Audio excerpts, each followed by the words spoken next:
Hey there, Facebook friends and YouTube followers. Thank you for joining me today. My name is Melissa Crispell. I am the clinical training specialist for Perk Integrative Health. For those of you that are new to the group, Perk Integrative Health is the beautiful marriage of Perk Nutraceuticals and ELISA Act Biotechnologies, home of the LRA by ELISA Act Food and Chemical Sensitivity Test. Thank you for joining us. We have with us today Dr. Russell Jaffe, MD, PhD, and CCN, and he is the founder, the creator. He is the man behind Perk and ELISA Act. We thank you, Dr. Jaffe, for being here with us. And here we go. All right, thank you for being here with us, Dr. Jaffe. For those of you that have been following us, you know we're talking about how to start or what to start our meals with, something warm and wet in the form of a beverage, not chunky soup. You can go to that, but don't start with that. Dr. Jaffe is going to share today about the health benefits of tea. So what we've talked about, what types of tea that Dr. Jaffe prefers. Now we're going to dig in and we're going to hear about how this can actually help us. So thank you, Dr. Jaffe. Let's talk about the benefits of tea, the health benefits of tea. A quality traditional tea, and in particular the white teas, reduce heart disease, stroke, cancer risks. They promote digestive health and a wide microbial ecology in your digestive tract. And for probably millennia, they have been traditional medicinals. Now, I am talking about the quality teas, such as the white teas, some of the organic or biodynamic green teas, some of the flower teas like hibiscus, of which there's a biodynamic commercial source. Any of them are fine, and I would have a wide variety of them available, and kind of each time I would look and say, well, which one do I want today? Which one is the one that will give me more joy in living today?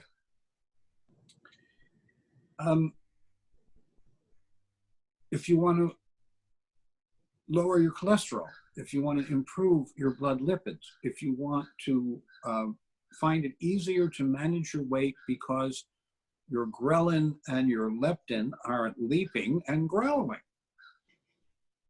Because that does continue, at least in my case, and I did dig into the literature as I like to do, and it's very common for people to have a pull back towards extra calories, being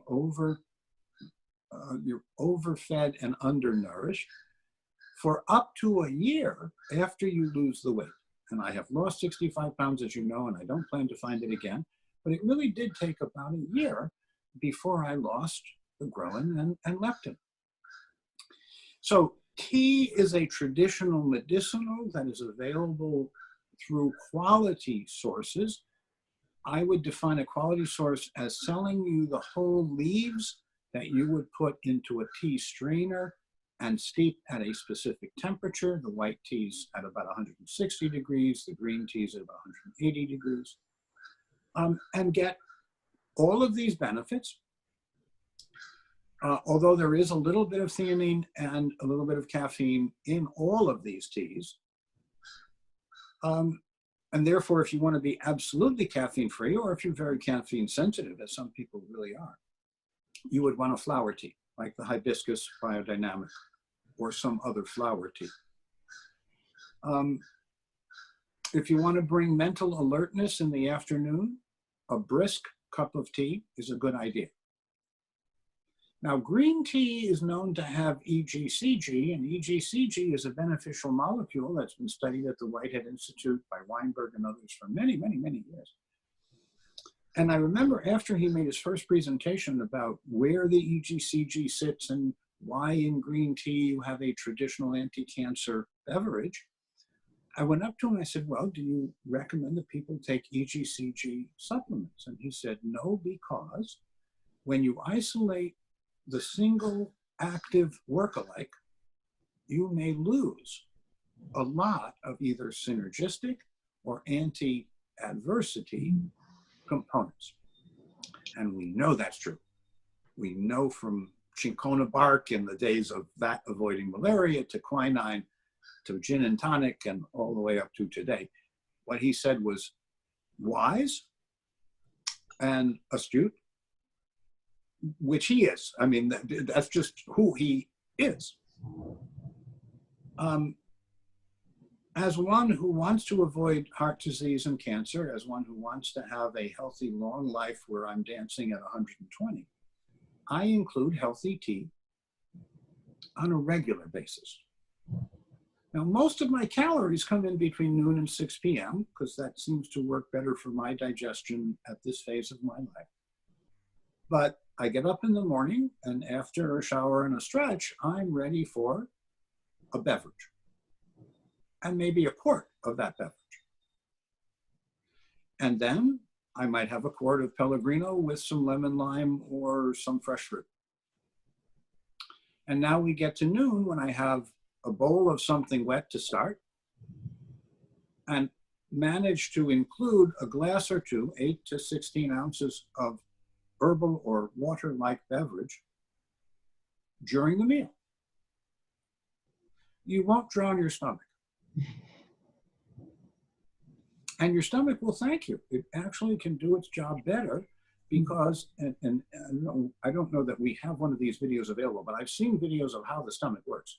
It really is like a food processor. It's grinding and it's turning and it's this and it's that, but it doesn't come apart, fortunately, and it does its job, and then it delivers a highly acid product called chyme to the small intestine that stimulates your pancreas to work properly and give you digestive enzymes and bicarbonate. Amazing system, utterly amazing system.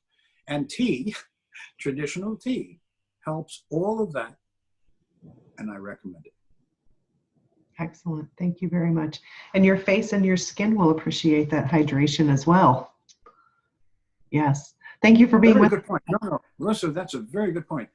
If you can help people look better in the mirror or have people come up to them and say, my gosh, they won't say your wrinkles are less. What they will say is, God, your skin looks so young. Or so, that's a good day. Anytime that happens, that's a good day. That's right. Put that L-ascorbate in there. It helps boost your own natural collagen production, and it does wonders for the face. Yeah. Thank you again for being with us, Dr. Jaffe. We'll see you all soon.